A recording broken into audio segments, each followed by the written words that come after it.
Hello everyone, I'm in Phoenix today.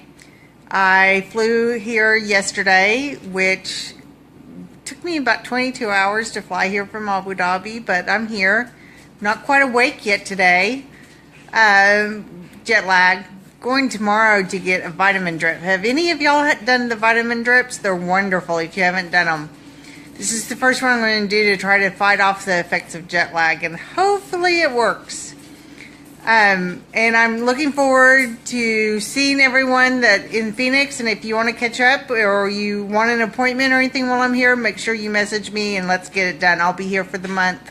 For the most part, I might be going in and out a little bit, but for the most part, I'm going to be here this month.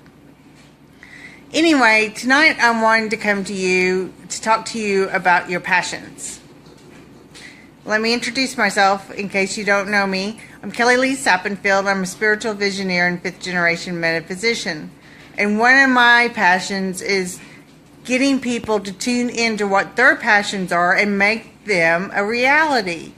If I said it didn't matter money, health, time, anything, if you could wake up tomorrow morning and do whatever it is that in your wildest dreams, what would you pick?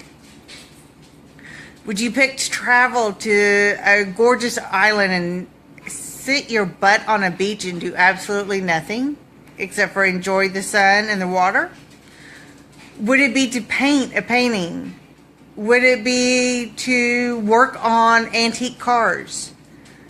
Whatever it is, if you could do it, if you could get up tomorrow morning and there were no restrictions, it was just there for you, and you could do anything you want, what is the very first thing that comes to your mind? That's a big clue about where your passions lie. That and the fact of what did you do when you were little? When you played pretend when you were little, what did you play? A lot of girls played dolls, they played house, they played teacher, they played stuff like that. I played flight attendant. Back then we called it stewardess. And I was traveling all over the world, and my stuffed animals would be all lined up like they were sitting on a plane. And my husband used to tease me, it's like, yeah, you got to travel the world in your imagination when you're a kid, but even 5 years ago, we had no idea that we would be traveling the world like we do now, or that we'd be living halfway around the world like we do now.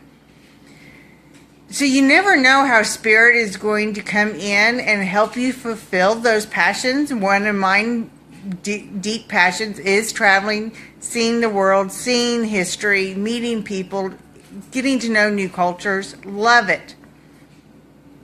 So what is it that really wakes you up and gets you excited? Because that's where your passions lie. Now, most people, like myself, have more than one passion. I love to travel. I love to help people. I love to teach people the evolution of consciousness and get them to where they are understanding the importance of their spiritual path along with their human path. There's many forms of passions, but you need to tune in and then start feeding them. Okay, you want to be a Van Gogh, but you've never picked up a paintbrush in your life. Go to one of those paint parties that they have where you can pay $25 to $50. They supply the paints. Everyone joins together and paints the same painting. Do something to start feeding into that. If it's restoring classic cars, start volunteering to go and hang out at shops that do that type of stuff. And who knows, maybe tomorrow, maybe next year, it'll be your shop because your passion, you've fed that passion. You never know where spirit's going to take you, but you just have to be open. You have to be open where it's going to lead, but in the meantime, you're going to have to tune in, turn on, and tap into what those passions are and start activating them. That is so important because when we acknowledge our true selves, not everyone else's idea of what